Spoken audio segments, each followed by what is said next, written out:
Ce quatrième épisode de Bloc à Bloc s'ouvre sur une montée spectaculaire du prix de l'or. 3500 $ l'once, un chiffre brut mais lourd de sens. Car derrière cette hausse, il y a un signal, un glissement lent mais profond, de la confiance institutionnelle vers la recherche de refuges tangibles.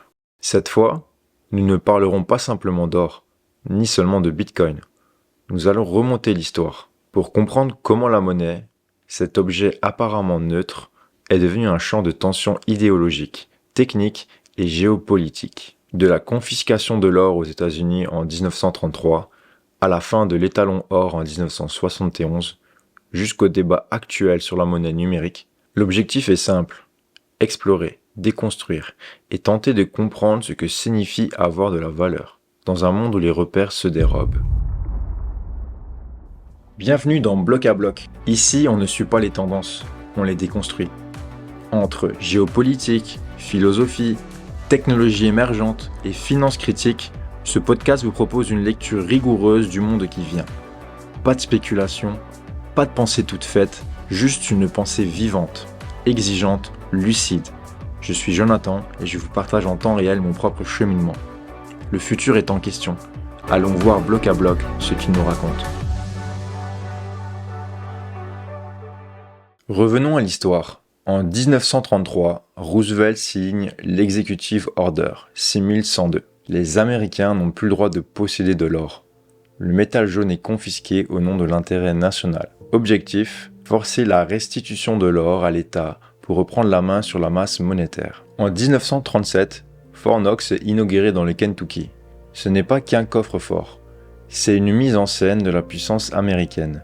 L'or y est stocké à grande échelle, dans ce qui devient le bastion officiel du trésor américain. Dans les années 1940, l'accumulation stratégique se poursuit.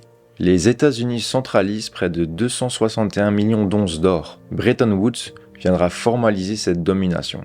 Un once d'or vaut 35 $. Le dollar devient la monnaie pivot de l'ordre mondial. Mais cette mécanique s'accompagne d'une illusion comptable. En 1973, malgré l'envolée du marché de l'or, le Trésor américain continue de comptabiliser ses réserves à un prix figé de 42,22 $ l'once. Ce chiffre est encore officiellement utilisé aujourd'hui. Puis vient le grand tournant. En 1971, Richard Nixon met fin à la convertibilité du dollar en or. L'étalon or est abandonné. Le dollar entre dans l'ère du fiat, une monnaie non adossée à un actif tangible, fondée uniquement sur la confiance. Ce glissement marque une rupture. La valeur n'est plus garantie par un actif tangible, mais par la stabilité perçue d'un système. Autorité ou confiance partagée.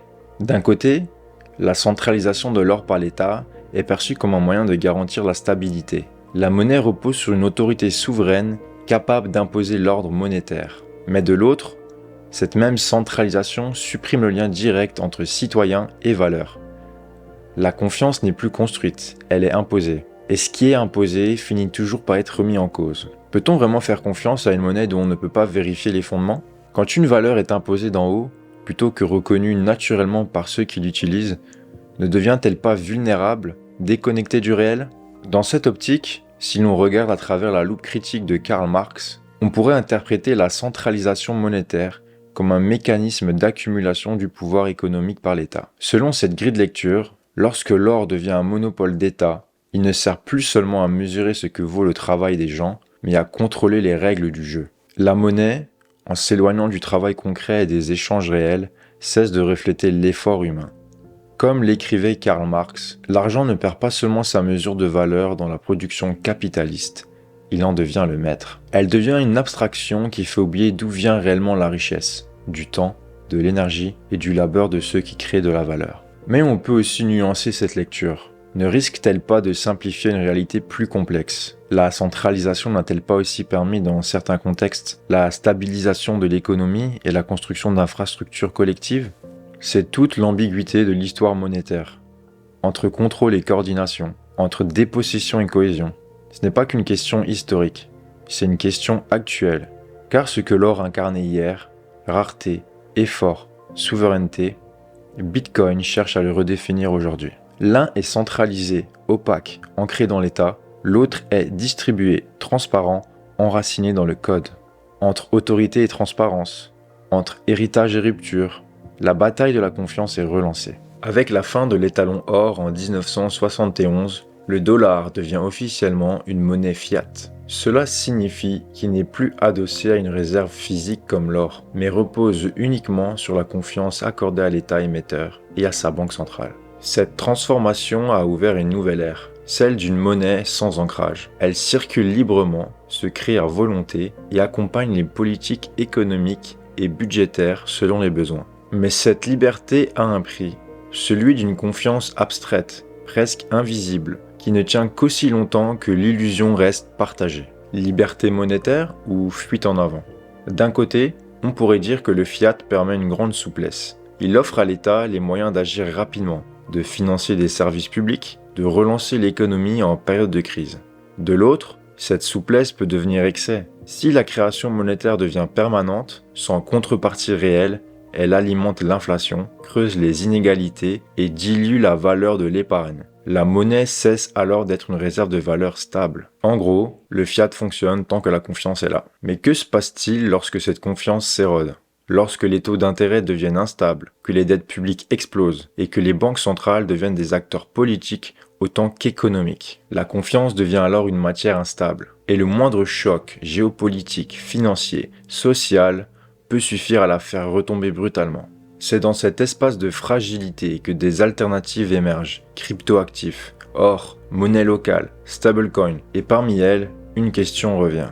Comment réancrer la valeur sans renoncer à la liberté? L'or n'est pas seulement un métal précieux, c'est aussi une preuve d'effort collectif. Pour extraire un gramme d'or, il faut traiter environ une tonne de minerai. Cela implique de l'énergie, des machines, du temps et du travail humain. En ce sens, l'or n'a pas de valeur intrinsèque au sens chimique. Il n'est ni combustible, ni source d'énergie directe. Mais il cristallise de l'énergie dépensée dans le passé. C'est cette densité d'effort qui donne un statut monétaire. L'or est rare, durable, reconnu par tous et politiquement neutre. Valeur physique ou convention sociale.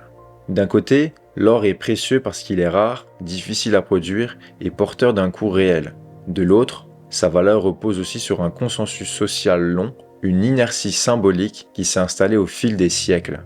Et c'est précisément cette double dimension, physique et culturelle, qui le rend si unique. Or, cette logique de preuve d'effort se retrouve aujourd'hui dans le Bitcoin. Le Proof of Work, qui soutient le Bitcoin, fonctionne selon un principe proche. Consommer de l'énergie pour produire une unité numérique rare et difficile à falsifier. Le Bitcoin devient alors une sorte d'or numérique, une valeur non pas créée par décret, mais acquise par effort. Et une question revient, est-ce que le travail consommé, énergie, machine, calcul, suffit à produire de la valeur? Ou bien faut-il un usage concret, une reconnaissance sociale, une utilité collective, pour qu'un actif devienne vraiment une monnaie? Après avoir exploré ce que représente l'or comme énergie figée et comme mémoire du travail humain, tournons à présent notre regard vers l'un de ses lieux les plus emblématiques, Fort Knox, pour comprendre comment le symbole s'est transformé en question de transparence et de pouvoir. Fort Knox est l'un des lieux les plus surveillés et symboliques des États-Unis.